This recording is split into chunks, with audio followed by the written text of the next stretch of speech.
Aa, bu yersin mi şeyiymiş? Çek oradan Çınar. Çek anneciğim. Çekiyorum. Çek. Gücün yetmiyor herhalde. Oo. Biraz hızlı.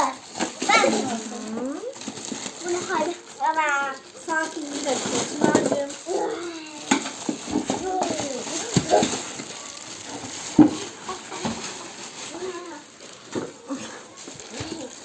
Acaba bunu ne zannediyor Çınar Asil'de?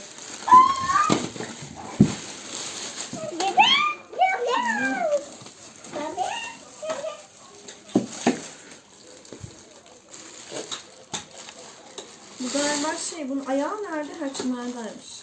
Ben ne yaptım? Hı. Baba. O mu çıktı içinden? Tamam. Teşekkür ederim. Dur bekle.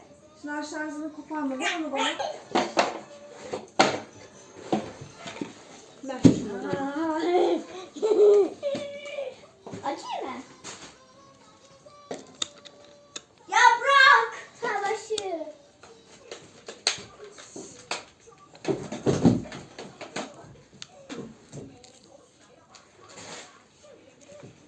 Bakalım kutudan asit çıktı.